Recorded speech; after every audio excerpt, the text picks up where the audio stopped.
Can start. Very good evening, delegates. Welcome to today's CP meeting on the topic Audit Quality Maturity Model. We have with us Mohan or Lavi, sir, a well-renowned speaker. It's my privilege to introduce sir. Mr. Mohan R. Lavi qualified as a chartered accountant in the year 1989. He has over 25 years of experience in industry across a variety of industries. He has worked in senior positions in finance, in manufacturing and software companies. Mohan also has over 6 years of experience in practice. At present, sir is working as a senior partner in a chartered accountant firm based at Bengaluru and heads the Ind AS and GST practices of the firm. Mohan is the author of books on IFRS, Ind AS, key audit matters, and other related topics. Mohan sir has spoken at various conferences in India and abroad on accounting standards, IFRS, Sarbanes-Oxley, and GST, and is a faculty member with the Institute for their IFRS certification course and registered valuer programs. His articles appear frequently in the Hindu Business Line, Deccan Herald, and Bombay Chartered Accountants Journal. With this brief, I welcome Mohan R. Lavi sir to handle today's session on Audit Quality Maturity Model. Over to you, sir. Right, sir. Good evening. Thank you. Thank you very much. So let me just see if sharing is working now. Okay. So yes. Visible. I hope you're like Visible, yeah, visible, now? Sir. Yeah, visible, sir. Please continue. Okay. Right.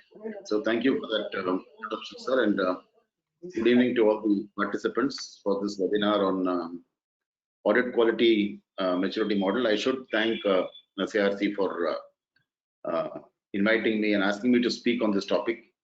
See, normally we will think, why should we speak about this audit quality at this point in time, especially when the this model is still only it's only a model still. It's not like it's not a law, it's not a regulation or something of that sort. But I think this topic is gaining more importance because of the fact that it's not only that the institute is trying to prescribe something for us to maintain audit quality, but I think the way in which the environment of audit is changing, I think that is forcing us to look at this audit quality maturity model in a little bit more detailed manner than what we are doing now. I'll put it that way, than what we are doing now. Now, what I'll be taking you all through is what the version of the model which has been released by the ICAI. And just to put it in context, many members may feel that some of the provisions or some of the requirements to assess your audit quality may not apply to the firm in which you all are working or in which you all are partners or the firm in which you have set up. It may not, you may feel that some of those provisions are a little bit onerous and may not be applicable to what we are doing, the way in which in which we are doing the audit, shall I put it that way. But yet I would suggest that this is something which is like a journey, right? Audit quality is always like a journey. There is no end point for this. So the model has got some useful aspects which all of us, irrespective of whether we are small, big, medium, all of us can pick up. And I think the idea behind the ICAI trying to push this across and develop awareness of this model is to ensure that to the extent possible, each firm sort of implements this audit quality maturity model to the extent possible in that particular practice. We are not denying the fact that audit quality is existing even today.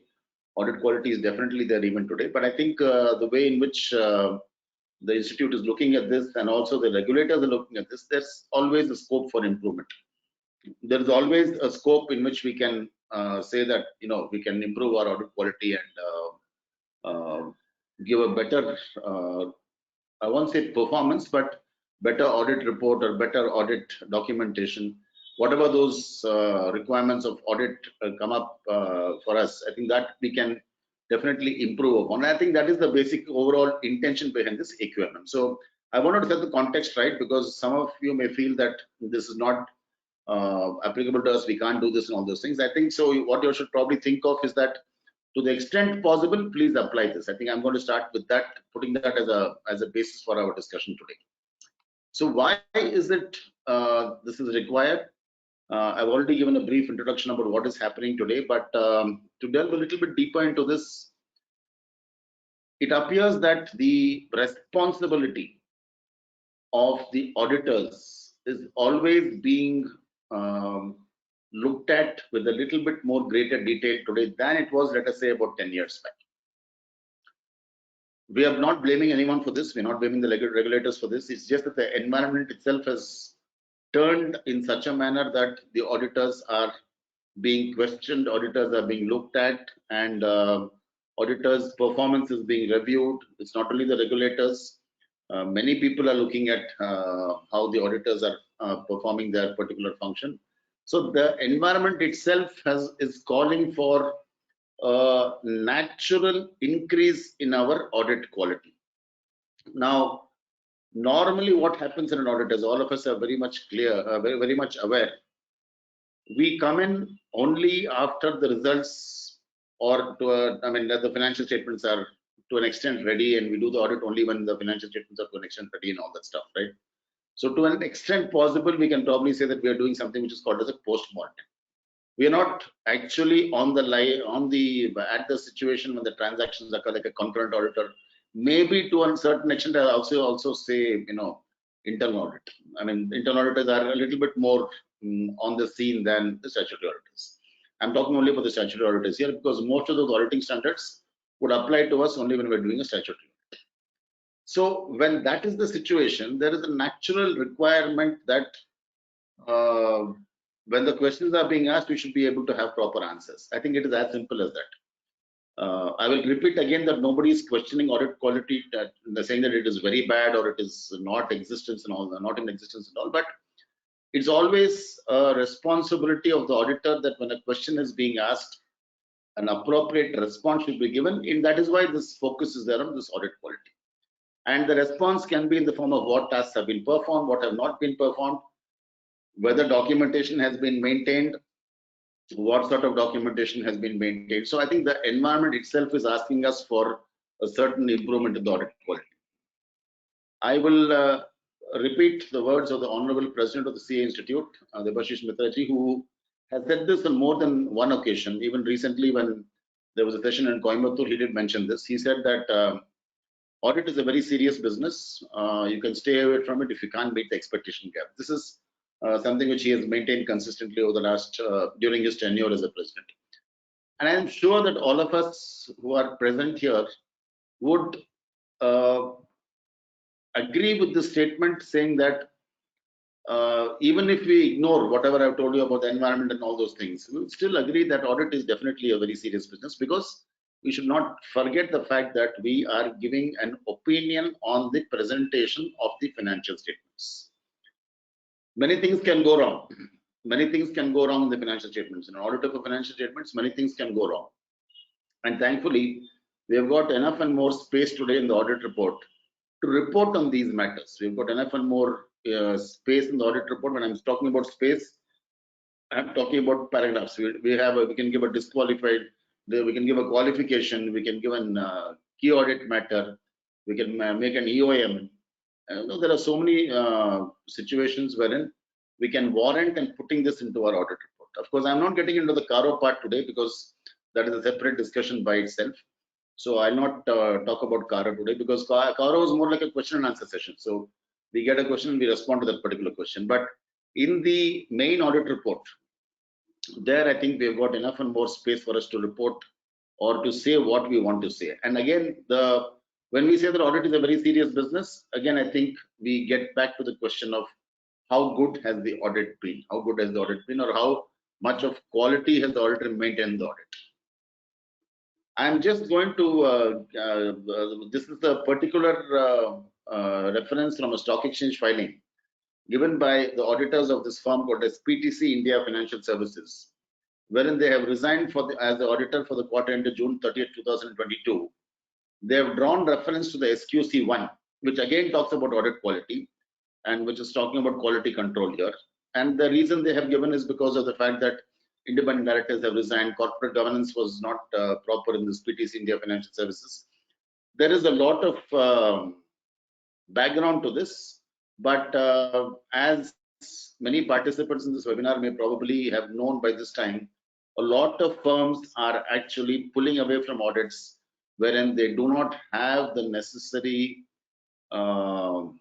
cooperation, shall I say, from the management in terms of whatever issues there could be. Whatever issues there could be, independent directors are also resigning, auditors also, following them, and they're also resigning. So this is a trend which is, I won't say it's new, it's happened in the past also, but it is increasingly gaining focus because of the fact that the spotlight on the auditors and the audit firms has become much more glaring today than it was in the past.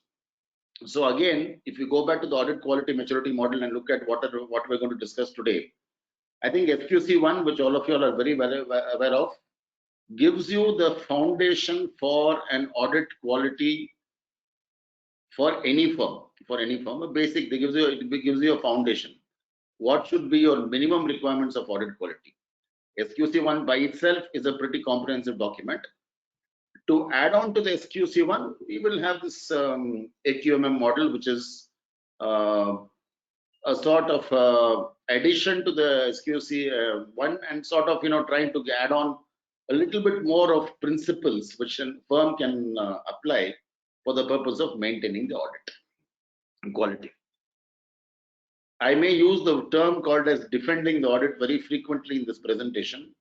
When I'm saying defending the audit, please don't think that again something wrong has happened and all. It is inevitable that in today's environment we may be called upon to defend the audit. When the word defends the audit, which is basically trying to say that we should be in a position to say that under the present circumstances, under the what we have been given information, this is what we have done, and this is the result of what our documentation is. This is the result of what our audit is. I think that is what is called as defending the audit here.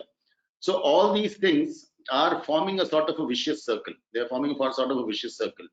We've got quality on the one side, we've got AQM on the one side, and let us not forget the fact that the word called independence stands out very, very clearly here.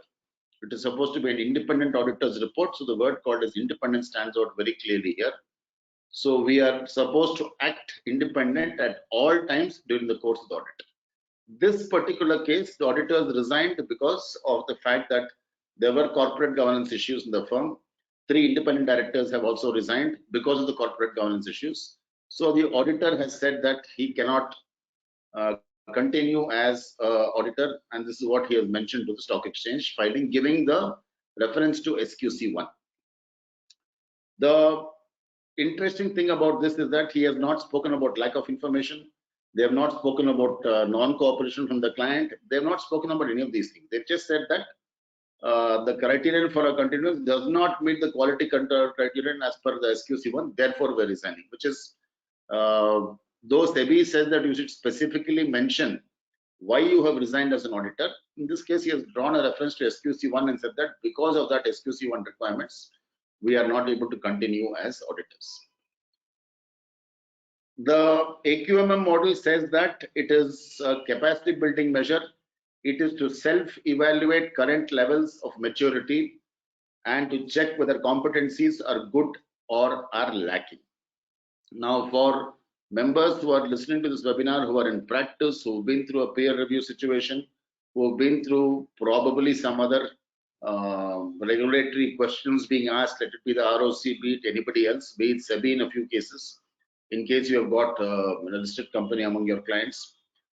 All these are questions which are coming up in the normal course of your operations here. But here, what the AQM is trying to do here is that it is called as a self-evaluation technique. It is basically a set of questions for which marks have been provided, and the audit firm is supposed to evaluate their responses and score marks accordingly. A total of 150 marks has been provided in the AQMM, and they are given different bands depending upon how many marks you score. There are quite a lot of provisions, and those provisions I take you all through in a little bit of detail, whatever are the important provisions here. There is no external interference as we are speaking today on this. So I've got an Excel sheet which I've already shared with SIRC. A part of this presentation is also an Excel sheet. That Excel sheet has the total number of scores for each of those individual questions there. You all can use the Excel sheet to self-evaluate and find out what is your score. The idea behind this, as the AQMM also says, is that to identify what are the competencies in which the firm is very good at and what are lacking. Members who are in practice for quite some time listening to this webinar would probably respond and say that we know this by ourselves. We don't require AQMM to tell us what is this. Because there are firms who are very strong in tax practice. There are firms who are very strong in GST practice now. There are firms who are very strong in audit. They may not have too much of a strength in, let us say, a GST or international taxation, or possibly also in Ind AS and all those things. So they know very well. But I think the AQMM is coming from a very, very different perspective. It is not talking about the skill sets within the firm. There is an importance given to that.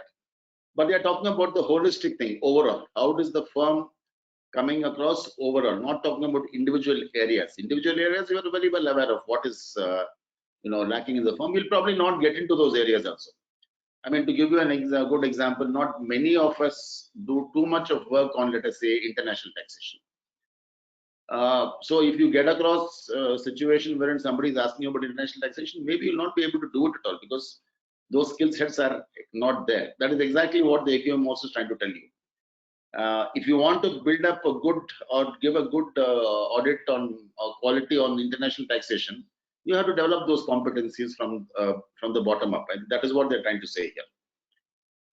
The scoring is, again, as we have seen here, it is self-evaluation. So there's no need for you. There's no external examiner and all as we are speaking today. The more honest you are in your scoring, the better it is for. And I don't think we are trying to get to a situation wherein we say, oh, you know what, I scored 120 here, the other firm has only scored 115. This is not going to be a situation wherein we are trying to compare firms or trying to say, okay, this firm is better in this area, that firm is better in that area. I don't think we have come to that stage as we are speaking today, but it's just a self-evaluation technique for all the firms to know where they stand today in terms of audit quality. So in the US also, you've got a lot of these. This is basically coming in from the international requirements here. I will not spend too much of time on the US provisions and all those things, but a lot of what we are going to see today is actually drawn from those international ratings, international requirements and international norms which have been put across for this thing here. So a lot of these things are put in different forms in the AQMM here. So the AQMM is a completely independent India-specific model, though it is taking in a lot of staff. I mean, a lot of pointers from the US and other countries also. But it is a completely independent model by itself, applicable only to India, applicable to all firms in the Indian context. That's all it is. So we'll not worry too much about these things here. But I will just tell you about one thing. If I just go back for a minute and just tell you about one of the pointers I wanted to also mention about this was they talk about the manager and the staff workload. We will restrict ourselves to staff because I don't think we'll have the luxury of having managers every single time. Not all the firms will be having audit managers all the time. So you can see what they are driving at. They're trying to get into a situation wherein they are saying that don't give too much of workload to them, because then again audit quality could possibly suffer here. Those are the pointers which even the Indian model has taken for the purpose of understanding what is this thing here. What do we have in the Indian scenario? We also have this peer review board, as I just mentioned some time back. Many firms who are a part of this webinar would have probably gone through a peer review process. That by itself is an external certification of your audit quality. We've got FRRB, which gives out comments on the financial statements, and a lot of documents are also there out in the public domain saying that what are the common mistakes which are being made by companies in presentation of financial statements, especially Ind AS financial statements. Now also in the AS world, they've got some documents which has come out of the AS financial statements also. So there is not only SQC1 to talk about audit quality, but we also have these external interferences which come and tell us that, okay, this is what you want to improve upon, this is what you have to do, and these are the areas wherein you have probably, maybe a little bit of improvement can possibly happen here. I can tell the participants, members who are present here, even before we, discuss the AQMM, that a lot of focus is on audit documentation. Not in the AQMM, but I'm talking about these situations here, peer review board and FRRB. I cannot underemphasize or overemphasize the criticality of audit documentation. When I speak about defending the audit, the only way an audit can be defended is through audit documentation. In fact, those who have been to the peer review process would probably know that suggestions which come up are basically about documentation only. Most of the suggestions are at least about documentation. There have been a few about other compliance standards and all those things also, but those are minor, mostly on the disclosure part. But invariably, it will only be on the audit documentation part. I cannot overemphasize or underemphasize the importance of audit documentation, especially in the present context, wherein, as I said, people are looking upon us with a little bit of in more detail. The emergence of NAFRA has also brought about a little bit of further attention on the profession today. Though NAFRA reports are out in the public domain and they have given reports on ILFS, as all of you are aware of, they've given reference to other standards, other small companies. They did something for Kudremukh also, if I'm not wrong. NAFRA is not like the Serious Frauds Investigation Office. NAFRA is not like any other organization. NAFRA are talking about auditing standards only. They are talking about audit documentation only. Though they may focus only on listed companies, and some such large companies may not come down to the entities which me and you are auditing, the very existence of NAFRA itself gives us that additional incentive to improve our audit quality. And as your many members may have also seen, they came out with a paper which talked about removing the audit for small companies and all that stuff. So there was a little bit of a discussion going on about that also. NAFRA is suggesting that below a certain limit, audit should go away for these companies. In case the company wants to get to the audit, they can do it voluntarily. It should not be a mandate and all those things. So NAFRA is a regulator who are modeled at least on the Public Company Accounting Oversight Board in the US. They have been active in looking at a few companies' financials. They have again, they've given comments. They've given a lot of comments on many of these companies here. I will not take ILFS for the purpose of this discussion, because what happened in ILFS was completely different. So let's not worry about ILFS, because there have been a lot of reports on ILFS and every one of them is negative. But you look at companies like Kudremukh, and I think they did something for something called a Surat Steel Industries or something, also a very small company. Again, listed company, but again, not very important in terms of criticality. What strikes us there from NAFRA's point of view is their focus on auditing standards again. And the fact that they have mentioned auditing standards so frequently in their report, that itself should give us sort of indication that we will have to focus more on those particular parts of this also. They may not come to the level of what shall I say, reviewing, let us say, anybody who's based in Chennai or Bangalore, any of these places, small private limited companies. Now, it may not be in their reach at all. It may not be in their eyesight at all. They may not be the target clients for NAFRA at all. But we can never say. We can never say, because one thing which we should definitely understand today is that information is available to everyone. Some sort of information is available to everyone. The XBRL from the MCA, we do not know where all this is going. It's going to so many places apparently. So we never know. If they choose some particular company and they want to pick it up, they can pick it up. So we will also have to be wary of NAFRA as as a body which could focus a little bit more on the regulatory part of it, apart from the other regulators which you've got. As I have said earlier, I will repeat, firms have got audit files. Quality is there, but can the quality be improved? As I said earlier also, quality is a journey. We are not here to say that, what quality has been there today is very bad and all those things. We are not talking about reinventing quality here. We are only talking about making those marginal, gradual improvements to quality in such a manner that at least the audit can be defended. When I'm saying defended, I'm talking about the fact that suppose somebody asks a question. You should be able to pick up the audit file and tell that, okay, this was the question asked. This is the reason what is this is what has happened in the audit, and this is the reason for a conclusion which we have reached. Why this conclusion has been reached. I will give you all a small example, because theoretically talking about AQMM and quality can go on forever. But I'll give you all a small example. Now, we know documentation or what audit files contain normally are a lot of documentation. We'll have those transactions, we'll have the tally backup, we'll have vouchers, we'll have invoices, we'll have what has been seen, we'll have the audit program, we will have who has done the audit program, and all those things will be a part of the audit files. Definitely, it will be a part of the audit files. In fact, I think the SAs, the auditing standard on documentation, also talks about this cross-referencing, how you have to cross-reference. I'm assuming all that is there. It is there in most of our audits. I'll give you a small example as to why this is important. This happened to a friend of mine, a chartered accountant who is an auditor of a listed company.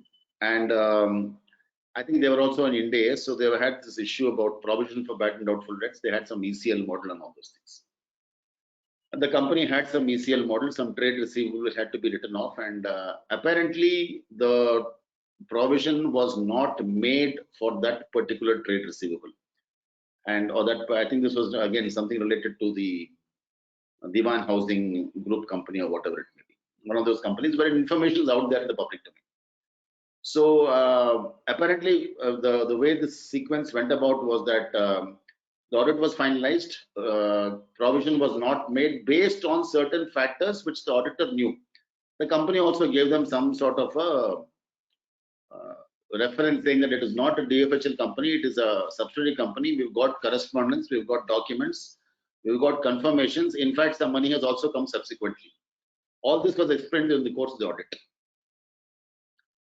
Because this became a big investigation of CBI and all those people. So there was, it so happened that the auditor also was asking this, looking at his files. And one of the questions which came up was, why was a provision not made?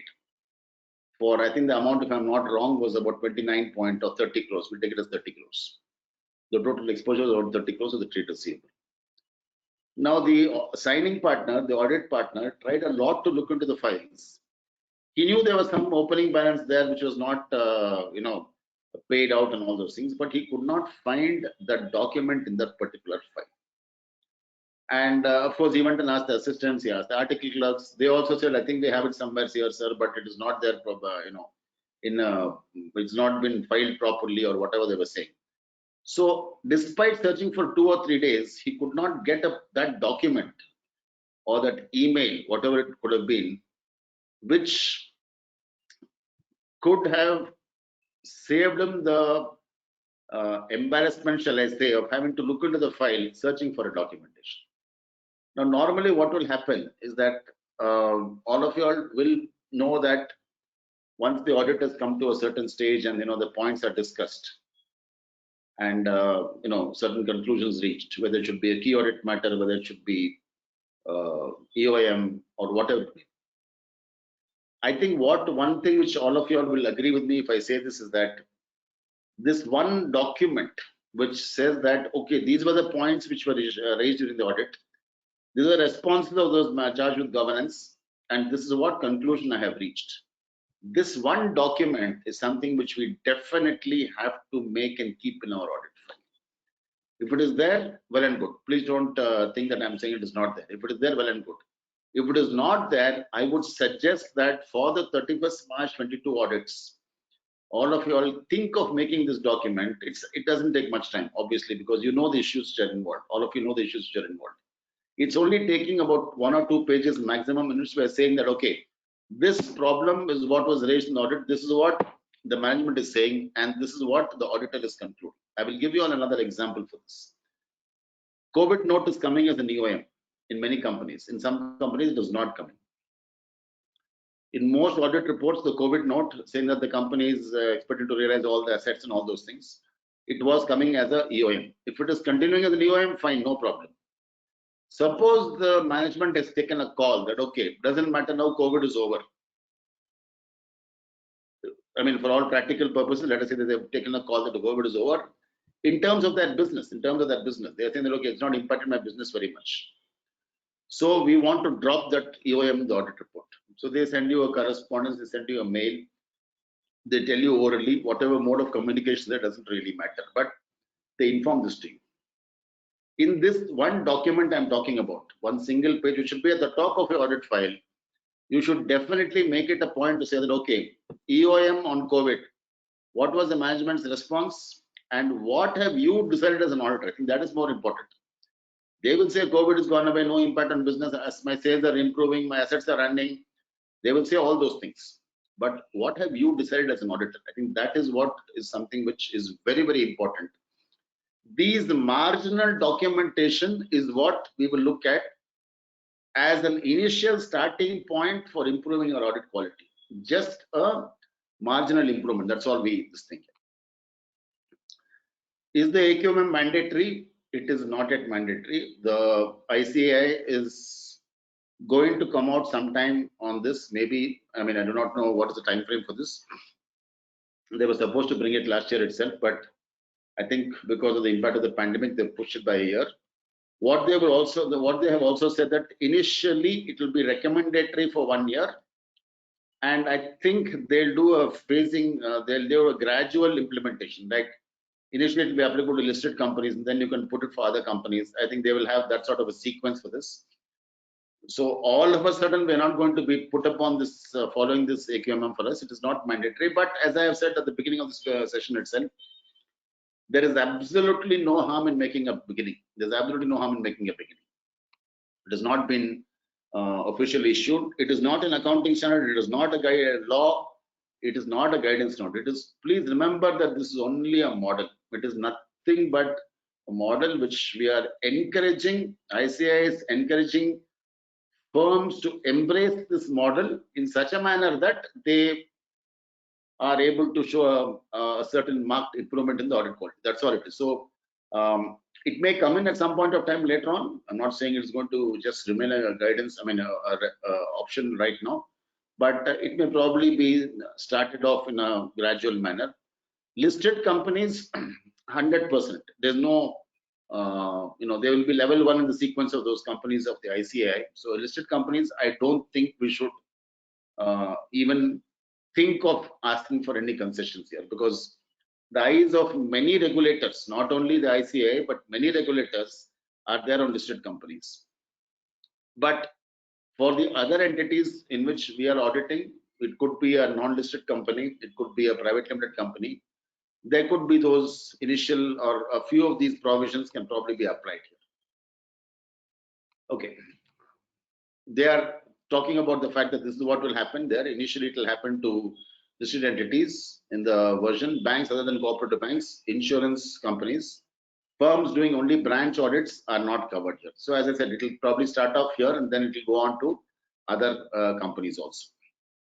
So if you look at the AQMM, as I have told you all earlier, this is a set of questions, and those questions cover a vast gamut of operations. Against each question, marks have been given. And it is the audit firm which is going to self-assess those marks and put those marks here. I mean, whatever is your appropriate this thing here, you can probably put that as those marks here. 3 main operations are there. 3 main areas are there. Practice management operations, human resource management, practice management, strategic and functional. I will take you all through those, most of those questions in each of these three areas. So the moment somebody sees human resource management, they will think, what is this? We are a software company or what? We are just an audit firm. We are complete dependence on the article clerks who are invariably always on leave. How can we have human resource management as a audit quality maturity model? Even the new CRT guidelines have not yet been implemented, those 2 years and all those things.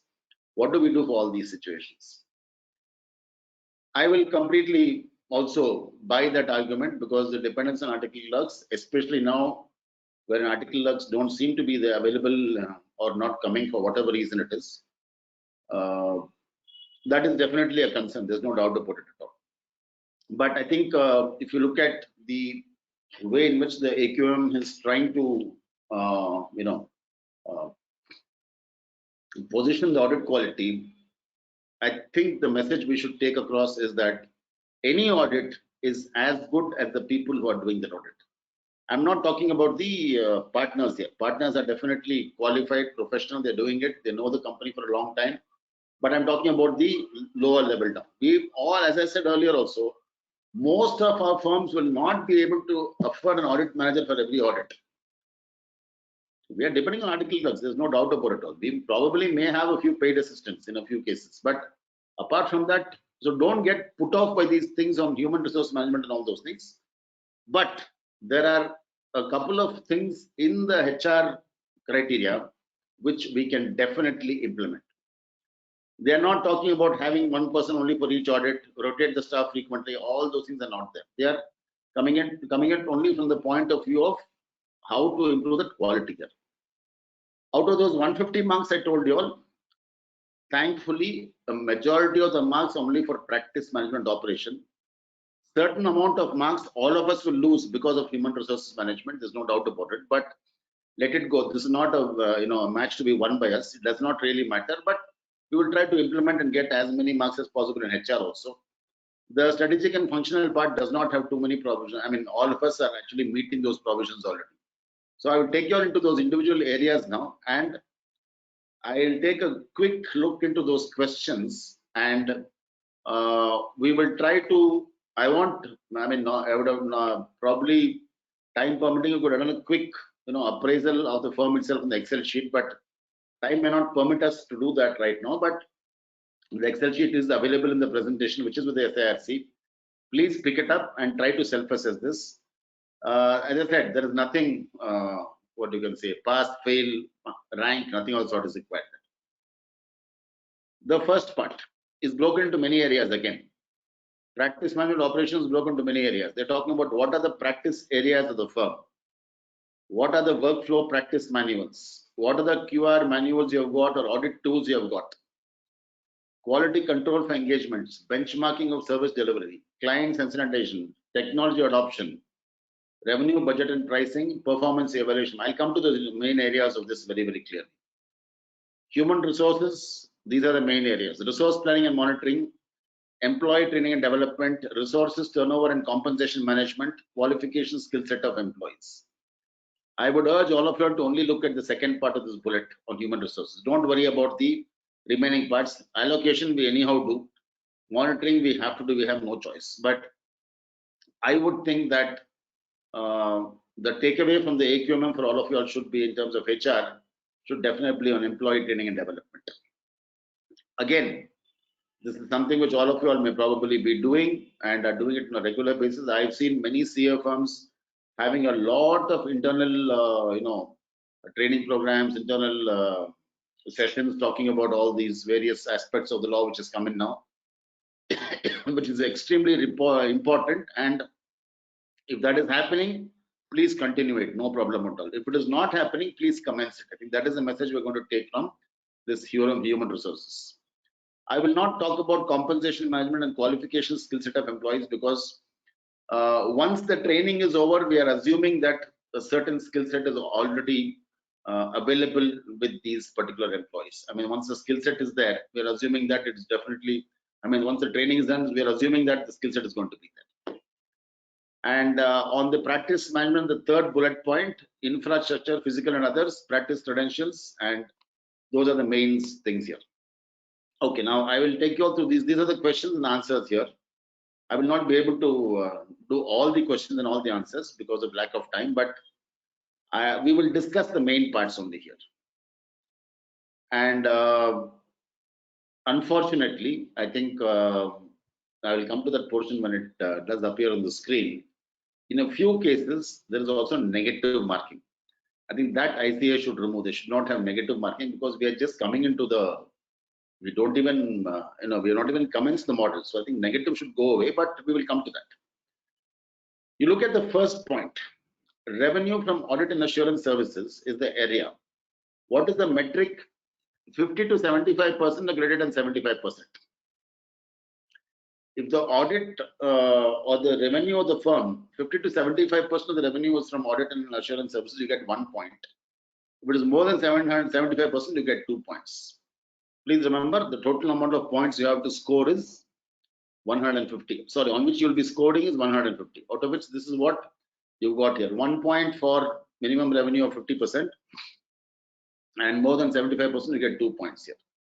This audit comprises a lot of audits. It comprises things like, your statutory audit, tax audit, and all these things here. It's a GST audit, of course. GST audit is not there now, but anyway, any of these audits would come under this particular category of, audit here. The reason is very simple. The reason appears to be quite clear. If your firm is focusing on audit, you will need to have this audit quality. Obviously, you need to have this audit quality if your firm is focusing on audit here. So, therefore, you will have this 1 point, and these various points are going to be given for you. Now, many of the members who are again in this particular area of practice would know that okay, you do a lot of consultancy work also. When I speak about consultancy, I'm talking about general consulting, not specifically about management consultancy and all those things. That is obviously not a part of this particular audit here. So the AQMM, because the model itself is called as Audit Quality Maturity Model, it applies only if a significant portion of your revenues are coming from audit and assurance services. So members may ask a question: what happens if my revenue is below 50%? Below 50%, you don't get any marks. It's as simple as that. You don't get you don't even get the minimum of 1 mark there. So you will be considered to be a firm which is not focusing too much on audit quality. Does the firm have a vision and mission statement? I'll not worry too much about this because of a very simple reason. There are no marks for this, so it does not matter if your firm does not have a vision and mission statement. But if you want to make one vision and mission statement, you make it, because this cannot be a professional misconduct because of the fact that the AQM only is saying that. Don't do it right now. Do it once the AQM has been released and is out in the public domain here. You can probably say you want to be the best audit firm in Chennai or Pondicherry, wherever you are. You may have that as a mission statement. Okay, presence of audit manuals containing the firm's methodology that ensures compliance with auditing standards. Now, slowly you see where they are getting into now. They are talking about, do you have audit manual? The answer is yes means you got 2 points, no means 0 point. As I have said earlier also, this is the starting point. When you are answering this question, if you have no, please say no. Don't try to make one audit manual and want to answer yes here, because that is how the improvement will occur. That's why it's called as a self-assessment process. That's why it's called as a self-evaluation mechanism here. Do we require an audit manual? Is the first question we have to answer. In my opinion, even an audit checklist is an audit manual. Audit checklist will give out different areas of audit, what work needs to be done, who is going to do that work, and whether the work has been done or not. So this is your audit checklist that all of us have got. Every single one of us have got an audit checklist. I think when the manual where it comes into the picture is that when the manager or the partner takes that checklist and sort of forms his opinion on that, I think that's when it converts into a manual also, because conclusions reached or decisions taken on the base of the checklist, it converts into a manual here. So it's a pretty simple process here, either yes or no. If you have it, say yes. If you don't have it, say no. Again, members will ask a question, can I put 1 mark for this because I have something called as a checklist? It will not necessarily be for 2 points, because there is no definition of an audit manual. I mean, audit manual you may not have for in the whole complete document saying, okay, these are the individual areas, we don't have this thing here. So I'm assuming that if you have a comprehensive checklist, it does not matter, please give yourself 2 marks. Provided, of course, that the checklist is properly filled in, attended to, and a response also has been given properly. Do we have a proper letter of engagement, representation letter, significant working papers, reports? Again, it's a black or white situation. If it is there, yes. If it is not there, no. See, the standard of auditing on documentation tells that you can build up documentation after the audit is over also. I think all of you all who are present here will agree with me saying that it just will not work that way.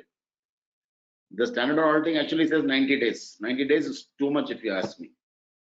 Whatever documentation we have to build up for the audit has to be done within 10 days after the audit has been completed. Otherwise, it will become an opening balance for the next year. We all know this on a practical, because everybody, the partner, the staff, everybody are moving on to the next audit now. So, and the client, once the sign off has happened, for him, it becomes just a historic document. That's all. He's not going to be worried about, the subsequent giving of information, all those things. So there are certain pre-audit formalities, which many of us will have to probably look at. Do we have a letter of engagement properly? Is it there? May have been taken initially, doesn't matter. But if it is there, it is there. It is not there, you have to build one up here. Representation letter, significant working papers and reports.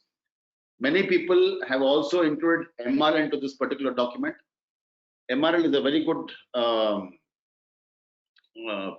document to have for the purpose of, as I said, defending the audit. And MRL will definitely give a lot of information about what decisions the company has taken and why certain decisions have been taken and all that stuff. So please keep the MRL also as a part of this particular document. But for the purpose of the AQMM model, it's very simple. You will have to develop this format here: engagement letter, appointment letter, representation letter. Significant working papers has not been defined, but please go back to the standard on auditing and talk about whatever the SA is talking about documentation. Please look at that. Build up your documentation accordingly. And that is what even the AQMM will expect you all to do. Okay, now usage of clients, engagement acceptance checklist, again, yes or no. But you look at the second point here again, evaluation of independence for all the engagements, partners, managers, trainees, based on extent required. The firm must identify self-interest threat, familiarity threat, intimidation threat, and all these things. And SIRC has done quite a lot of programs on the code of ethics. I think I also spoke about this on a couple of occasions. The code of ethics is a pretty comprehensive document now. There are a lot of things which firms can do. There are a lot of things which firms cannot do. It's not only a question of doing or not doing. It's also talking about how do you minimize those threats.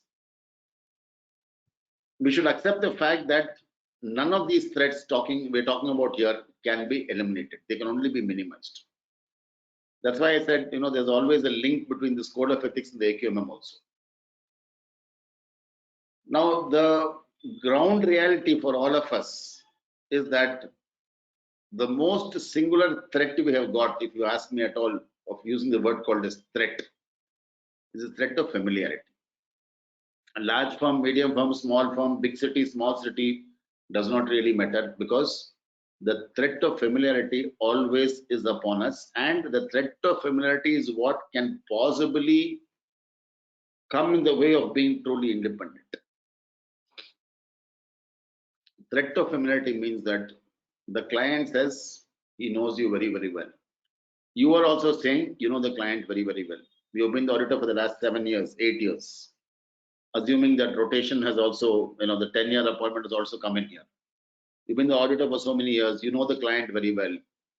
You as an auditor have got the confidence that the client will tell you everything. The client on the other hand says that you've been auditor for so many years. I will definitely inform you, and you're always there to help me out in case some situation does arise. This is what is called as familiarity. The threat comes from the fact that in a particular transaction,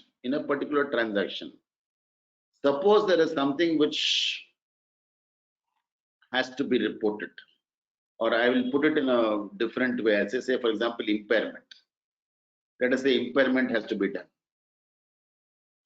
Because of this pandemic and all, there's going to be a lot of focus on this impairment here. Impairment has to be done, but the client does not do it. He does not want you to do it. He does not want it to be done because it could impact the P&L account and all those things. So he's got his own reasons for threat of impairment. This impairment is a very important standard which all of us cannot afford to ignore now, especially post-pandemic. Because the problem in impairment standard is not about the calculation.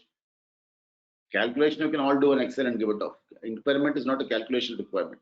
You can always do it. Timing of impairment is very, very important. Most of the management would be keen to postpone impairment because they always look upon the business in a positive manner.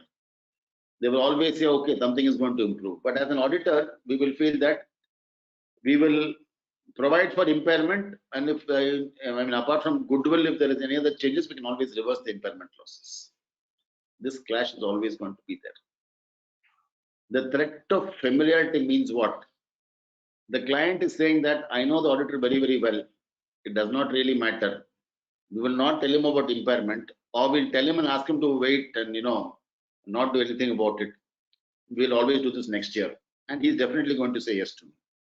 That itself is the threat of impairment. The familiarity which should come in here, because he feels comfortable with you, and you also feel that okay, he's going to tell you about these things. I think this is where the question of the documentation and all those things which you are speaking about comes across very, very clearly. Is there a reasonable evidence, shall I say, or is there a reason in what the client is going to say? If you are going to accept it, on what grounds are you accepting it? In case you are not accepting it, where does it find a mention in your report? I think this is the decision wherein this independence will also come into play here and decide what is to be done there. Okay, the other parts, again, very quickly, one point only for all these questions here. So please don't ignore the question because you only have 1 point. Don't ignore the question only because you have 1 point. Because you can say engagement, withdrawal, rejection policy would just show. I saw that letter from the auditors of the PT's Financial Services about withdrawing from the audit here. Documentation should speak for itself. In fact, easier method to tell all of you all would be that if you focus on documentation, it will be very simple for you to meet most of the requirements of the AQMM here. Accounting and auditing standards, they want checklist to be prepared. I'm saying that we all have it. I'm not going to get to whether you don't have a checklist. In case you don't have a checklist, what is to be done? The only thing I would suggest to all of you all in terms of checklist is to ensure that the checklist is updated, because you cannot use the same checklist of last year for the current year's audit just by changing the year. The standard may not have changed. No new requirements may have come in, but there could be a possible change in the business of the entity itself. As I said, for example, impact of COVID on impairment, that could be a possibility. Impact of COVID on slow and non-moving inventory, that could be a possibility there. Certain businesses being sold off because they could not recover post the pandemic. So I think all these factors we should keep in our mind and ensure that the checklist covers those particular areas. That's why they are talking about this requirement of this checklist here. So don't ignore it saying, okay, anyhow only 1 mark, it does not really matter whether we have it or not. Some of the questions to the audience participants in this webinar may sound a little bit difficult to implement. The first question here definitely is one of those questions. Do you carry out capacity planning for each engagement? Now, I am sure that if you open up this for questions, all of you are going to say that, what is this, sir? How can we have capacity planning here? Already you only mentioned most of the articles are on leave. We cannot do this. Operations research, within the existing number of articles, how do you manage so many orders, so many engagements? It's a problem only for operations research to solve, not for the AQMM to solve. But I think, again, if you look at it from a different perspective from where the AQMM is coming, we are assuming that you have got a reasonable number of resources there. And I think what we can probably take this one step further and look at it in this way is that when they're talking about capacity planning, we are talking also about a situation wherein are the staff completely utilized? That's why he's talking about hours maintained, number of budgeting and planning, how many days it will take for an audit and all those things here. So are they being completely utilized or are they not being completely utilized? Now again, partners in many of the firms will agree with me when I say that when you go and ask them what is happening in the audit, invariably the response which we get is that, sir, data is not coming, so that's why audit is delayed. This is a very popular response among everybody, and maybe it's a fact also. We never know this, because you send an email saying that I want this information, that information is not coming properly, or it is coming in a delayed manner and all those things. So I think basically where the AQMM is coming from is that, are you building that also into your plan? Because of the fact that if a article clerk is spending too much of time unnecessarily in a place, again, you can use that better somewhere else. You look at this particular thing, this requires absolute Excel skills only. Time and effort are you doing? Budget versus actual. Time and effort spent to identify the costing and the pricing here. This is a loaded question actually. It's a very loaded question here, but this I think the ICAI should definitely simplify, because of the fact that you look at the question, they're talking about, are you making an analysis of time and effort required to be spent for the purpose of identifying the costing and the pricing? If that is the end result, I think we are going to have a little bit of a problem here, because most of our engagements, the costing and the pricing will not defend the amount of time which is being spent. But again, quickly, I will go back and clarify and say that what the AQMM is trying to tell us is that if that is the situation, don't spend so much of time. If you cannot increase the audit fees, don't spend so much of time. Try to ensure that maximum time is quality time is spent only in the audit, so that the cost justifies the benefit you are getting. But most of the audits, our audit fees are normally based on negotiation. It is never based on time and effort spent. We could probably have a few audits wherein we are actually getting reimbursed, or getting the audit fees being based on time and effort spent there. But I think one other thing which the medium firms and all of us can take from this is the fact that for at least your main audits or your significant audits, or the audits in which your fees are reasonably good, try to make this estimate, because it's a good document to have, not only for the purposes of trying to tell the client that, look, we are spending so much of time here, but also from a point of view of utilization of your resources, whether you really want to utilize those resources in such a manner, because we have to accept the fact that when the resources are limited, optimizing those resources becomes very important for all of us. I have also suggested that this sort of points basis should probably be removed. This is very, very complex, because none of us actually do it. Maybe large firms are probably doing this, but up to 10% of engagements in which this is being done, we will probably get, I do not know, let me just see how many marks. There are 0 points. More than 10% and up to 30%, they're saying 1 point. More than 30% up to 50%, they're talking about 3 points. More than 90%, 5 points, which means that ICAI's AQM is trying to say that please try to do this for majority of the engagements, because there seems to be a link between the amount spent and the amount of fees you're getting. May not be directly proportional to what it is, but I mean, as I said, they're trying to optimize the resources here. But definitely, I would probably think that this scoring system has to definitely change. It can't be so simple. It can't be so complex, sorry. Does the firm employ technology for monitoring efforts spent, utilization of tools, timesheets, task management, etc.?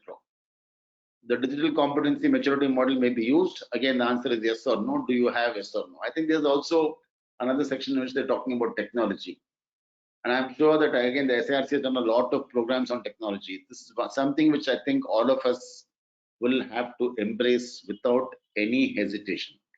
Technology is going to play a very important role. We are not talking about complex technology like buying software and all those things. I think we can do this on a very normal Excel sheet, Excel basis itself. We can probably try to do something, make a beginning in that way, so that we know that this amount of time has been spent on this audit, and gives you input. See, today they say data is the new king, they say. Data is the new oil, they say, many people. So unfortunately, because of the fact that most of us are fighting one fire after another every single day. One audit is over, okay, next audit commences immediately. So we don't hardly have time to think about this, sit back and think about what is to be done, whether we've really spent more time on this, whether we've really, done justice to this audit, whether we have overspent here and trying to compromise in some other place. All this will come about only because of timesheets here. But I think on timesheets, and I am sure that members will probably agree with me here, it's very important that the timesheet should be filled in properly. See, when you look at a timesheet and they say, okay, 6 hours in audit, I think it doesn't give any sort of a decision-making data for us. How much was spent on those particular individual areas of the audit? Say, for example, whether you have done opening balance verification. I don't think opening balance verification should not go beyond a day's time, depending, of course, on how complex the opening balance or the audit is, right? Half a day in most of the cases, maximum 1 day. But if somebody is spending a lot of time in opening balances, say 3 days for opening balance, there's something wrong, either with the opening balance or the person who's doing it, definitely. I think this is what we are trying to look at in terms of trying to give these tools which are helping us to track time spent and all those particular situations here. I would also try to tell the members that there's a link between this and your ultimate billing to the client. There's no doubt about it at all, because the AQM is trying to say that, okay, if you improve your quality, there has to be a compensation also for that. You will have to be rewarded for that also. Do you have a quality control revenue for all the audits? Again, members are quickly going to come back and say, sir, what quality control we have got, sir, for our firm? Small audit, private limited company, 2 partners. What audit control we can have, quality control we can have? I mean, okay, maybe you have got a peer review done. That itself is a good indicator of maybe quality control. Completely buy that particular piece. But again, as I said here, some of these concepts we'll have to start embracing slowly. Overnight, we cannot implement AQMM and get complete marks. This is not going to be possible. I'll be very clear about this. None, even the big firms, may not be able to do this overnight. It's a gradual process. It's a journey. We have to start somewhere. Why this becomes important and why this topic about quality review? We are not talking about peer review here and all those things. We are talking about just a quality review. If you don't have people within the firm, get a friend of yours to look at the file. Do a sort of a very soft peer review. I think what is important and what will come out will be a lot of useful suggestions from that. The ICAI has got their own mechanism for, as I told you, the peer review board and all those things are there, but they don't cover the entire gamut of all our clients here. But if you call a friend of yours and say, okay, just look at this audit file and see what it does not contain. And always, I think many of you will agree with me when I say this, a fresh pair of eyes, a fresh set of eyes is always better when you're looking at numbers and audits. Always a fresh set of eyes is better, because the perspective, they'll look at it in a different manner. They'll also probably also look at areas which we have looked at in a little bit more of detail, and those sort of things can happen. I will just give you all a small example just to ensure that you'll get the message across here. There is this, I mean, this is only for those who have a little bit of knowledge of Ind AS, pardon me for that, but Ind AS has got something called as other comprehensive income. And other comprehensive income, in most of our cases, comprises only of that gratuity, actual gains and losses there, changes in actual gains and losses. So the deferred tax impact of that would also come as a part of your other comprehensive income. This is a requirement of Ind AS. So whatever items of OCI are there, deferred tax impact of that can also come in your, should also come as a part of your OCI. And so suppose there is a positive figure in the deferred tax, in the actual gains and losses, deferred tax will be negative. They are normally, reversed, because the gains will be set off against a loss later on. So if it's a positive figure in the actual gains and losses, there will be a negative figure in the deferred tax. You can take it this as a rule. Now, one of my friends who was doing one of the audits, he gave me his, unfortunately, I had signed the financial statements, but he quickly retracted that in subsequent year. So when I looked at the OCI, I immediately was able to tell him that your deferred tax calculation is wrong because it has to be a negative figure. And then, of course, we got into a discussion and told him about the standard on those things. So it's always better to ask an independent person who could be a friend of yours, who could be a colleague of yours, anybody who is aware of the subject, to have a look at the file and see what improvements can possibly be done. There's nothing wrong in doing this in a soft manner, so that this journey commences for audit quality. Number of engagements without findings by the ICAI, committees of ICAI and regulators that require significant improvements. I'm assuming that the SFIO, the SEBI's investor relations department, none of them have reviewed any of these things, because we should not always keep at the back of our mind that this will probably be applicable only to listed companies. But do also keep this as a factor for those who are trying to get into this audit figure, this thing here. Quality control has got a total of 19 points out of 150. So I'm not going to, I'm sure that many members have attended so many programs in SQC1. I'm not going to get all into all those technical details of SQC1 at all, because it has got a set of rules by itself, which many of us will have to definitely follow. It again talks about documentation, goes back to the documentation standard, talks about do you have understood the risks in that particular engagement and all those things here. So the important part of this quality control in these 19 points is a very simple logic here, right? Let us say it's an AS client, and I'll not talk about Ind AS because, but of course, if we are looking at the the AQMM model, we have to look at Ind AS only because all listed companies are as per Ind AS now. And of course, I think gradually ICAI will shift to some form of Ind AS in the future. They are trying to revise those standards also. They'll probably shift to some form of Ind AS in the future also.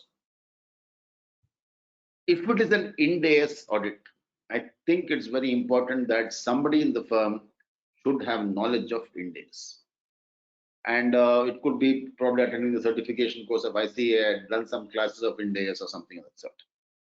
Because we will have to accept the fact that unless that accounting auditing resources are there, we will not be able to look at the complications that can arise from Ind AS and all those things. What is the risk in the business? Again, many of you would have heard this word called as risk-based audit. A statutory audit is not a risk-based audit. You will identify possible risk areas, but it is not a risk-based audit as such. It's just an audit as per the compliance of the Companies Act, that's all. And following all the auditing and accounting standards. It's not risk-based audit here. So, but they are still asking you that, have you understood what is the time spent on understanding the business risk assessment and other parts of the engagement?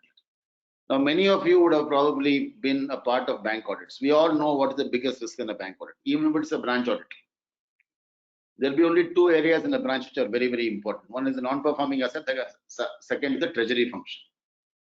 NPAs and treasury, two main risk areas in the bank. If there is a treasury operation, otherwise NPAs become the important part of bank audits. All the other parts of bank audit are only documentation.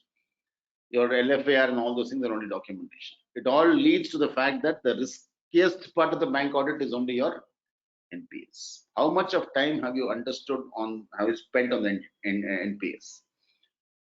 Thankfully for us, I think many members will agree with me on this. You always have a transaction history for NPAs.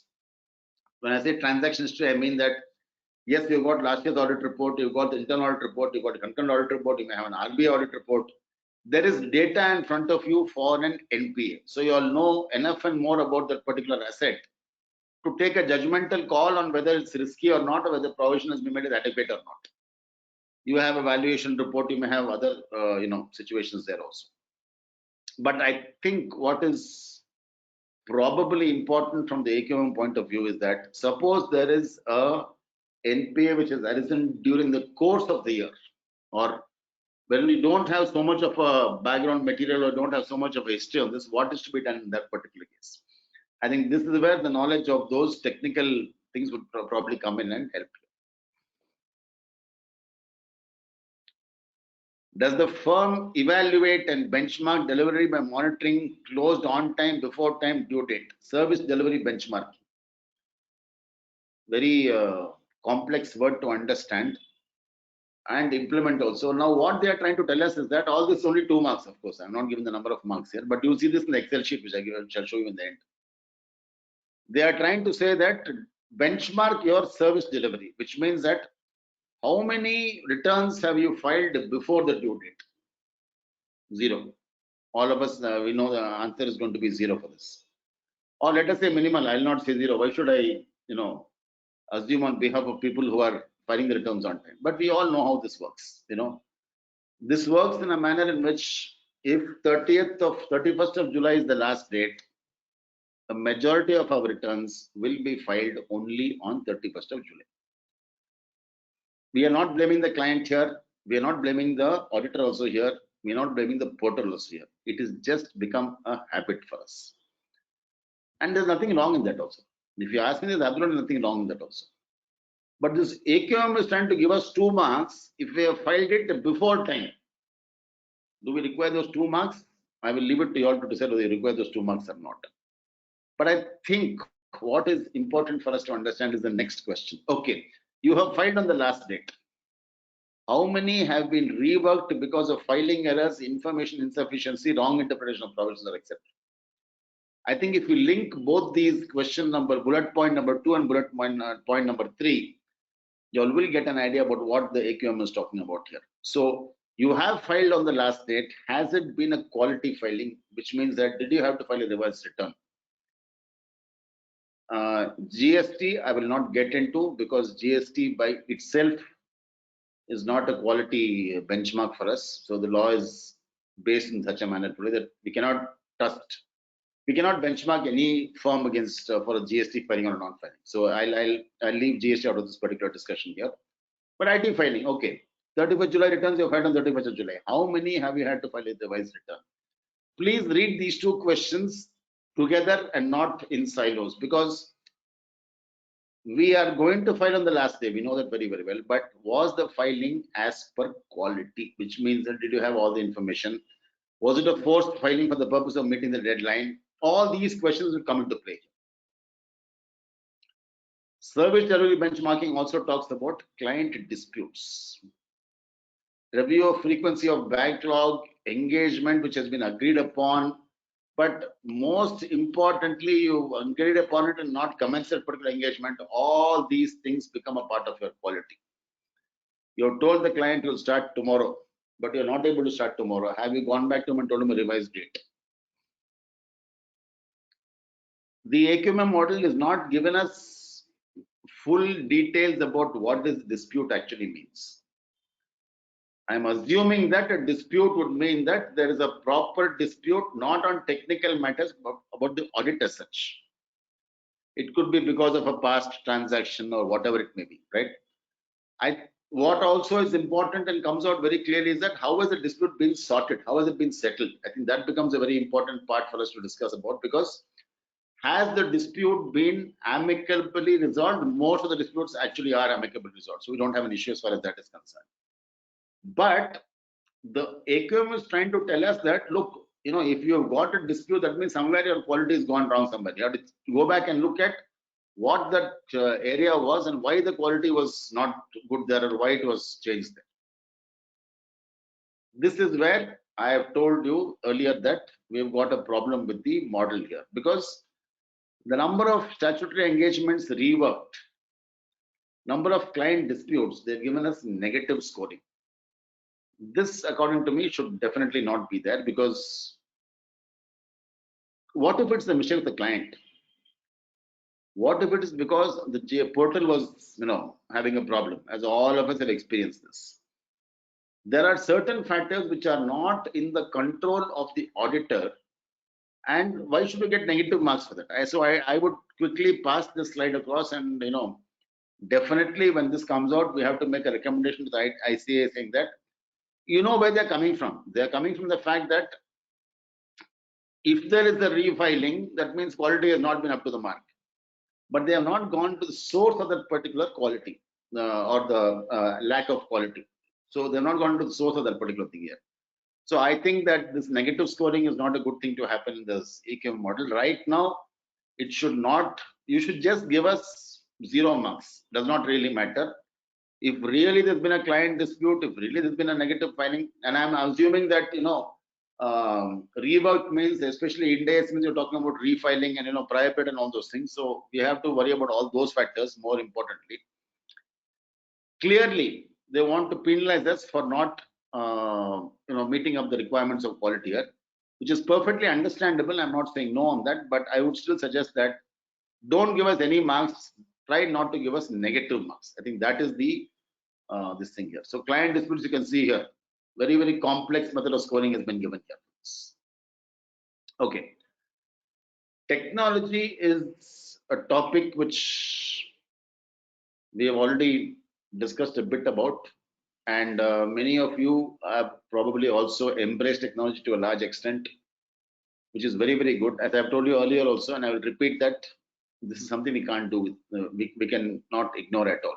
This is going to be a part of our life. It's going to be a part of our, the more technology we adopt, the better it is for us. Of course, technology comes with its own set of risks. Right, it's not that technology is going to solve all our problems. AI, ML and all those things are not going to solve many of our problems. Nothing to beat the human eye. Human eye, in most cases, nothing to beat the auditor's human eye. But I think what we are also trying to look at here is that internet communication.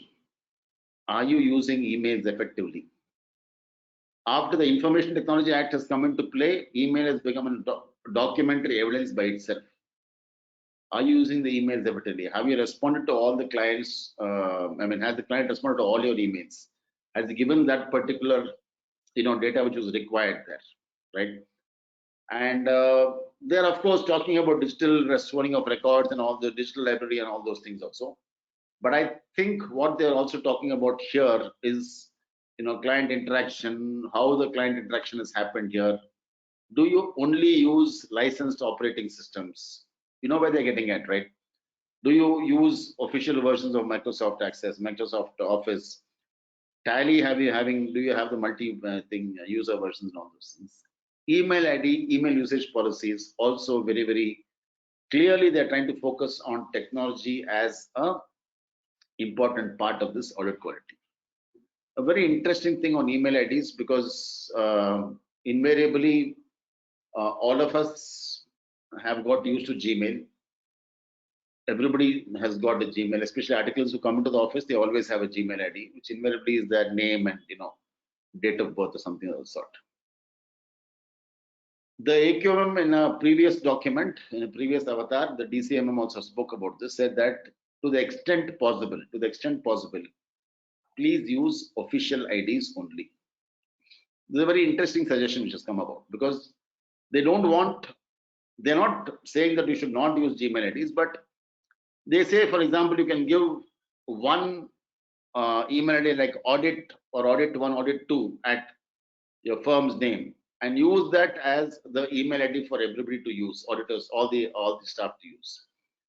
I think they are coming across from that point of view, saying, okay, at least there's something which is the firm is doing in terms of information technology adoption. We cannot, all of us, embrace ML. We cannot embrace AI. AI is there for a certain extent only. It will not solve all the problems, as I said, but these are the areas where we can make a small beginning. Official email ID, for example. Do you have, of course, video conferencing is all there, because all of you are probably used to all the Zoom and all that stuff nowadays, right? Do you permit use of Gmails? Many companies do not permit the use of Gmails, right? Data security, do you have antivirus? Because data protection becomes very important now. Do you have antivirus properly installed in your office systems here, right? Of course, they are now talking about all these things like technological skill sets and data analytics tools and all, AI and all those things, but we'll not get into those areas right now, because those are pretty complex areas. But I think where we can probably take a conclusion for this discussion on technology is that please adopt technology which is useful for the firm and which everyone in the firm can use. Let's put it that way. You don't have to go to AI, blockchain and all those things, right? Those are all, something which will probably not be required right now. But do you have, say, for example, I think in the previous regional conference, some software tool was also given about for the auditors. Is it useful for you all? Are you all going to use it effectively? Do you want to make improvements to that particular?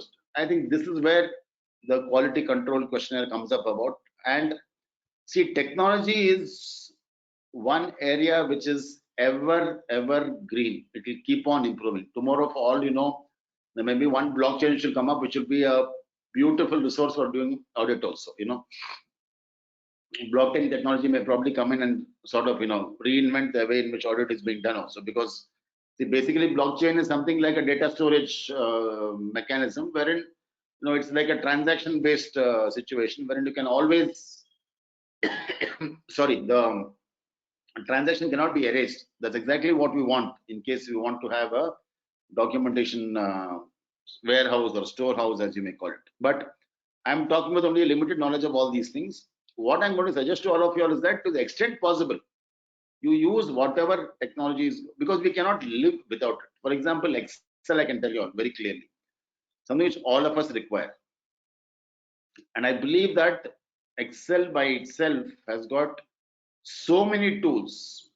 Again, I have seen SIRC doing a lot of programs on Excel, which will help you all to, sort of automate a lot of your tasks and make those tasks easier to do also. So the AQMM model is talking about a lot of things. Don't worry about those things. Only worry about what you are doing for this thing here. What is useful for your company or your this thing here. Awareness of technology service delivery, use of audit tools, analytical tools, all these things are there. The top three are that you have 19 points for quality control, audit manuals and all those things. Technology adoption, you've got 15 points in the first set I'm talking about, first set. Benchmarking or delivery options, you've got 10 points. So all of you all will know that the focus is obviously on quality control. To the extent possible, adopt technology. You don't have to score all the 15 points here. Benchmarking of service delivery, okay, maybe we will not score exactly 10 points there, but as I said, if you are able to do this allocation of resources, we can do it very clearly. In the human resources part, which is the second limb of your AQMM model, I would suggest to all of you all only focus on the employee training and development part of it. Don't worry about resource management, mobilization, resource planning, monitoring and all that stuff. It's very important that training and development happens in every firm on a regular basis. When we are speaking about training and development, we are talking about a situation wherein at least the main people who are involved in the firm, which also includes the partner and all those people, are aware of exactly what is happening in the firm. Sorry, what is happening in the world in which they're operating. I'll give you an example only of GST, so that because it's a very favorite topic and all of you all who are attendees here would probably be doing a lot of work on GST, at least in terms of GST compliance. GST has been a law which has changed so frequently over the last so many years. 5 years now they're talking about GST. This change has completely changed the way in which the original GST law was and what it is today now. GSTR 3B was supposed to be a temporary form. It has become permanent now. GSTR 2A and 2B were never thought of for them. Now they've become main document for claiming ITC. For the article clerks or those who are doing the audit and GST audit, and many of these provisions have come in from the middle of the year. Say from January you got GSTR 2B. I mean, all these things are always in a state of flux. ITC, there have been so many provisions here on ITC. We should remember that ITC is nothing but cash, because for most firms, if you cannot utilize the ITC, you have to pay up by cash, obviously. Reversal of ITC will amount to almost a drain on the cash flow of the company. So what the AQMM model is basically trying to tell us is that do some sort of a training for your employees so they are aware of the provisions. Now, when we talk about training, we are not talking about anything informal or formal and nothing of that sort. The AQM model is not trying to give us all these things. If you just look at the other part of it, they say that number of days which have been spent training per employee. In fact, this is also a part of the companies which give their disclosure saying that how much of training hours have been spent in terms of the social responsibility. Many companies also do this as a part of their ESG policies. What is their social responsibility, and moreover, more than the social, the governance responsibility. Because even in companies, not everybody know everything here. So my suggestion to all of you all, without getting too much into HR, because I'm going to admit the fact that we have got limited HR bandwidth with us. We don't have the luxury of having too many people in the HR. We can't have HR manager and all those things like many software companies or other companies have. Within the limited purview of what we have got, article clerks, some managers, and maybe a few paid assistants, at least once in a month, all of you all just sit together. Don't call it as a formal presentation, webinar, go to webinar, Zoom, and all those things. Nobody's asking us to talk about all those situations at all.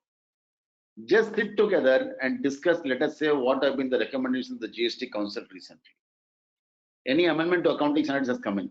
Just discuss about it. Don't have to be a formal thing of attendance and all those things. You will be surprised that once you start that discussion, how many thoughts come out, how much of discussion happens on that. When this knowledge is across the organization is when they are talking about this particular human resources planning, monitoring can happen only if this knowledge transfer happens or knowledge discussion happens about various aspects. Once in a month is what I have said. If you all can do it on a more frequent basis, all the more better, because we should all remember that the laws are changing so fast. And please remember, it need not necessarily only have to be on AS, Ind AS, GST, income tax, and all those things. It could be on, say, for example, the MCA portal also. It could be on the income tax portal also. You could have sessions on that also. Nothing prevents you all from having sessions on those areas also, because that also is a part of the employee training policy which you've got. AS, Ind AS, and GST are definitely going to be there, but it could be in any of the area. So please make this the policy once in a month on a Saturday, whenever it's possible, all of you will get together, choose one particular topic. One person starts the discussion, other people contribute. Let it be a common sort of a situation. We don't have to make it like a formal presentation and put in all those things. All that is not required. Let it be a very informal setting, right from for starters. And then later on, as the topics become complex, you all can start, probably doing it in a little bit more detail manner. Get somebody else to come and speak on those topics. That also helps here. But as I said, they're trying to make a beginning here. They're just trying to make a beginning here. Look at the last part here. Obviously, they are thinking that something we have got the bandwidth of resources here. Special policies to provide people time to regenerate, especially after busy audit seasons. I'm not going to comment on this. I would leave all of you all to comment on this because we know exactly how it is. There is nothing called as busy audit season for us. Every season is busy for us. But I think now that the pandemic is over and we've got some sort of a time, there will be a certain time for us to sort of, free times, shall I say. They are talking about having a policy to provide people time to regenerate, especially after a busy audit season. Now, all of us know this as a fact that there is no negotiation on this point at all, saying that if we are continuously working all the time, quality suffers. It has happened to every single one of us. There's no disputing this fact at all. If you are going to continuously keep on working, quality is definitely going to suffer because it's obvious. We are humans after all. It's not going to, even machines will depreciate, right? We are not talking about, okay, if you want me to ask you to implement this, don't have a policy and all. Give 2 days off to that particular article. Even the partner takes 2 days off. Does not really matter where, what, and all those things. The intention is more important in this than what you are trying to do for that intention. The intention is that allow them some me time so that they are able to relax and come back fresh and do this next assignment they're going to get here. That seems to be the purpose behind this HR and audit firms requirement. Okay, well-being, engagement, all this I'm going to omit. Please go through it in detail. But as I said earlier also, many of us may not be able to implement this 100%. To the extent possible, please implement it. Contentious issue of stipends, I've already not discussed this, but stipend also is a big issue now. Hopefully the new guidelines will probably change this. But again, I think they are starting off with a very low base. So I think we'll have to worry about that also. When the base is low, how much ever increment you give on a low base does not really help them. But I think many people have responded saying that don't pay them too much because they are here only for the purpose of learning and all the stuff. But I'm going to leave it at that so you all can decide what stipend is, because all this will be market driven, not something which we can think about, right? Does the firm have a mixed balance of new and experienced partners? Interesting question, right? Are you complying with the ICAI code of ethics and all the other situations, regulatory requirements? Is there a whistleblower policy? Okay, whistleblower policy we will not worry about, but this mixed and experienced partners is very important because points are being given to you all for whether you have got new partners, experienced partners. See, code of ethics, ICAI's code of ethics, as I said, is a pretty comprehensive document now. It's not just a question and answer, what auditor can do, what he cannot do. It only talks about how do are those risks which are being faced there and how those risks can be probably minimized. Is the firm ICAI peer reviewed? Especially if you're going to be an auditor of a listed company, you don't have any choice but to have a peer review certificate. Otherwise, you'll not be able to be appointed auditor of a listed company now, especially if it's going for an IPO. Empanelment to the RBI and the C&AG. Do you have any ISO certification? Is there an advisory as well as a decision to not allot due to satisfactory performance by the C&AG office? Many of you who are auditors of government companies would be aware of this fact that C&AG has over the last at least few years become a little bit aggressive towards auditors, especially when there's a difference of opinion. And aggression comes out in many types for them. They have given a recommendation to a few firms, and at least a couple of firms I know, saying please don't appoint them as auditors because of this. It is only a difference of opinion, nothing to do with the auditors' quality and code of ethics, nothing of that sort. It is just a difference of opinion. They have given a recommendation, please blacklist the audit firm, which I think was a very radical decision for them to take. But we need to be a bit wary of the C&AG also, especially for a government audit, because that could change the way in which the firm is being looked at also. Has there been any case of professional misconduct on the partner? Has there been any government bodies, quality review board, have they given any negative assessment? All these, things have also come up as a part of the practice credentials. Okay.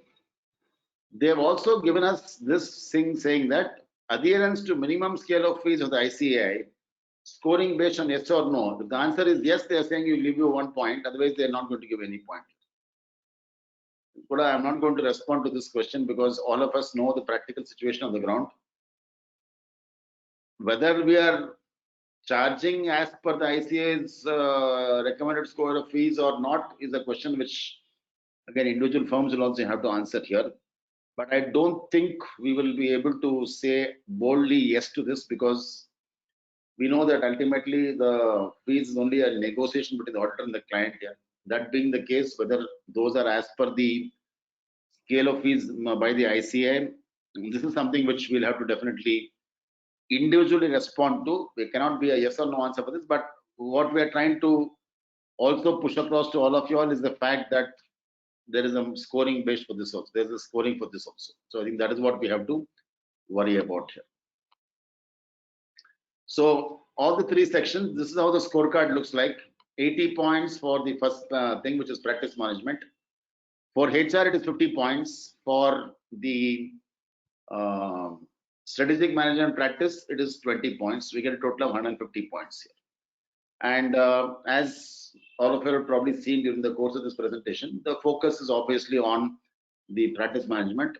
A little bit of HR stuff also is there, which, okay, to the extent possible, we'll try to score as many marks as that. I think strategic part of it, most of us would have probably answered this. We'll probably get maximum marks here because, again, if you look at what is required from the strategic point of view, apart from the minimum scale of fees, I think we are okay as far as all these questions are concerned. So I think the focus is definitely going to be on practice management operations. So build up your checklists, build up your audit manuals, build up your documentation, you should be able to go.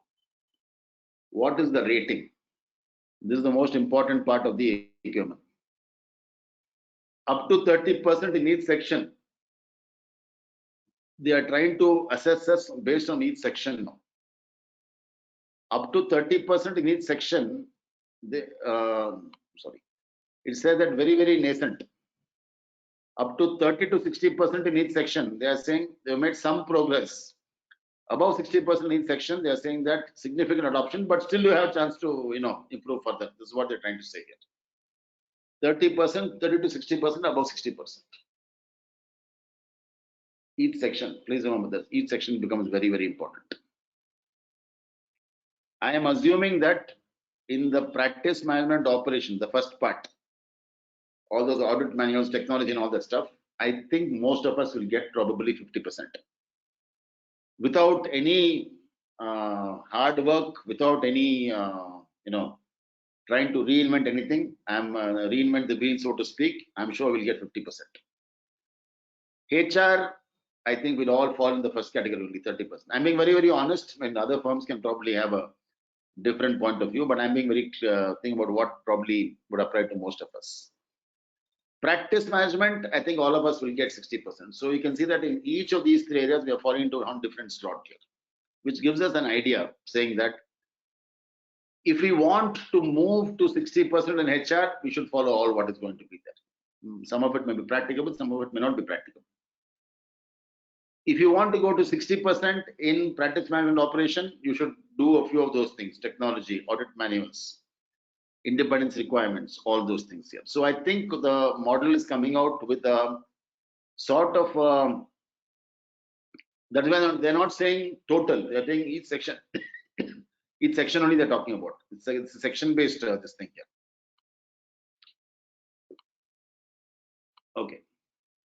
There are a few clarifications which also are required, which we thought we should probably ask the ICAI also. How frequently should the AQMM be done? Is it once a year? Is it once in 3 years? I don't think this can be an annual thing right now, because if it is done annually, most of the responses will be repetitive. Maybe once in 3 years is something which probably we should look at, but there is no guidance as we are speaking today on how frequently this should be done here. The second question is, will there be a counter check? Now, they have said now that this is a self-evaluation mechanism, we have to do it on our own. But is the ICAI or are somebody else going to come and use this and try to justify ratings or try to audit our ratings? Will there be a peer review of our own ratings? This question has also not been answered. Probably the most important question which all of us should worry about is that where will the ratings be used? Will it be used to allot audits, bank audits, for example? Will it be used by SEBI to a certain extent because of the fact that listed companies will be embracing this? I mean, auditors of listed companies have to embrace this model immediately. Where will they be used? Again, here there's no clarity, there's no guidance exactly where this is going to be used, because depending on that, I think we will also have to be worried about how frequently we have to improve, and probably as a starting point, which areas we have to improve upon. I think that becomes our first question to answer now. Which areas do we have to improve upon? I think in all these questions, for all these questions, we need to have sort of answers from the ICAI, some response we should get. As of now, of course, it's only a recommendatory model, it's not mandatory, but when it does come about, I think we need to have this guidance and this clarity on what needs to be done. So what I have done here is, as I have told you all, I have developed this template for this model. I will try to open this, and I will, as I said, of course, this presentation is already there with the ICAI. So you can open this template, and this has got a list of all those questions. It has got a list of all those questions, which you all can probably see here. And it has also got points here. You all can use this as a basis to sort of do this self-evaluation. It's got most of those points which have been mentioned, which I've told you about here. I've basically highlighted only the important parts of this, and each of these sections here, which are individual sections which have been given there, that also has been a part of this template. My suggestion to all of you all would be that on an absolutely without any end motive or end objective, kindly look at this template and try to fill it in to the extent possible. I'm not saying you have to fill it in completely, because many of the areas may be very new to all of us also, but it gives you a very good starting point as to where you all are placed today in terms of audit. Don't be disappointed if you're only at level 1, because all of us will start only from level 1 only. But I would assume that I'm talking about the rating here. I'm assuming that many of you will probably be at, as I told you all here, rating 1, rating 2, rating 3. In terms of audit, I'm sure that all of you will be probably be at rating 2 and move on to rating 3 here. Other areas, there is always scope for improvement. Try to do that on a absolute no expectation basis, no what you can say scoring basis with an end objective. Don't think of any end objective there. Please keep that in your mind, so that the entire idea behind this is very clear, saying that SME practitioners, limited applicability, but it is preferable to make a start. So I'm going to go back and talk about what I spoke to you all earlier also when I started off the session, saying that if we are assuming that quality control is a journey, I think it is appropriate to make a beginning, and in this present situation or the present environment in which we are in, I think we have to make a start somewhere. As I have said, and I will repeat that because I think that's a very good way to make a start. For the audits you are doing right now for 31st March 2022, for those audits, and whenever the audit is being completed or whenever the audit is being closed, whenever that audit is being signed off, just before that, just try to make this, I would suggest two things. One is that make this one small document which talks about what were the issues raised, what was the discussions which were had with the management, and what was the resolution to that particular issue. Just make this one small document. In case you are making it right now, absolutely wonderful, no problem. In case you are not making it, please commence and make that one document here. That will be the beginning of your journey towards audit quality. Because what we are trying to do there is just trying to summarize what is this end result or how a particular issue has been disposed of in the audit. We may not have done this in a very formal way like this. We feel that, okay, email itself is there, but I'm still saying that even if you've got an email confirmation from the client, please do maintain this document or try to maintain this document so that, this gives you a suitable beginning for this audit control. Of course, I am not going to say you should disregard checklist. All those things should definitely be there. Your checklist should be there, should be updated. All the individual auditing standards, you should have a checklist for that also. Accounting standards, you should have a checklist for those also. All these things are definitely there because that you'll be following SQC1 and the documentation auditing standard. But this is from the AQMM point of view. Try to do that. The second, and probably this is one area wherein all of us have done some work, but I would still exhort you to do this again, is just look at when we spoke about those practice management operation and allocation, budgeting of staff and all those things. Try to make an assessment of the time spent on the audit versus, if possible, the cost versus this fees. It may not match. It may be completely out of whack, but still, I would still suggest you do this because in your journey towards quality, I think one of the things which we should definitely understand is that idle resources or resources who are not completely utilized for that particular audit will be of no use to all of us. There's always scope for them to be utilized, or there's always scope for them to be put in some other place so that they can be doing a better job of quality there than focusing on this particular place here. So my suggestion to all of you all would be only in these two areas. See, information technology and all, we have got a certain basic comfort. So I don't want to advise you all on that. But if you want to improve on that, you can always do that also. That's definitely going to be a part of your audit requirements also. But I will just tell you all to work on these two areas as a starting point. Today it is not mandatory. Tomorrow, if it becomes mandatory also, it will only be there for listed companies, not for all the auditors of listed companies, not for all the companies. So we have some window. We have some window for us to open and try to improve our quality. My thing would be to use that Excel template as a basis, start making this thing here with one caveat, with one suggestion also as a caveat also. Please implement only what is possible for your firm or for yourself. Don't go out of the way to spend money on technology and all this if it's not going to be useful. To the extent possible, cost permitting, time permitting, your firm's policy permitting, try to implement it. Otherwise, you don't have to, sort of go out of the way to, just to meet those 150 marks. You don't have to do too much of a reinventing of the wheel also. So I think basically this is what I wanted to talk to you all today. Focus on checklists, manuals, audit documentation. That will be a very good starting point for you all to, go into this audit journey here. I've left my phone number and my email ID here. As I said, the presentation is already there with the SIRC. You can definitely take this. Thank you very much. In case there are any questions, I'll be happy to take them. So thank you very much. Thank you.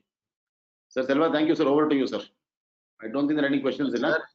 Yeah, there's not much question. Many were asking for the presentation and your number only, sir, since the deliberation was very clear and it's very thing. And if there's any question, and we'll send it to you over mail, sir. When time permits, you can respond. As of now, there are no questions, and many were requesting for PPT only, actually. And I'll just check for if there is any sound. Yes, Mr. Narayan, sir, you can unmute yourself and you can speak, sir. This forum is open. Oh, okay. Thank you so much. Can I ask for the audio? Yes, sir. Please ask for audio itself. Okay, thank you. This is Narayan here. Thanks, Mohanji. It was quite a clear presentation in terms of how the auditors can improve their own work, workflow. So, just one question. I mean, I speak from a perspective of internal auditor. So, wherever we go to clients, we always insist you demonstrate the control rather than show me documentation, right? So, if you don't have a documented policy, you don't have a documented SOP, but as long as you got your workflow automated and it is structured, it is fine. Can we take the same advice to our own practices? Will the EC Institute, look at it that way when a peer review comes up? So, for example, if I have an automated workflow for my audit working paper, should I have, as you said, attendance record, this, that, training sessions, and all that, or implementation of an application will do? I don't know if I frame my question right. Yeah, no, you framed your question correctly also. As long as that automation also covers these areas which we are talking about here, sir. So, see, you're obviously, when you're talking about the entire automation process, okay, you will have to have a certain amount of resource input also into that, right? In terms of time spent and all those things. As long as that is covered, we'll be more than happy with it. More than happy with it. Okay. Right. Thank you.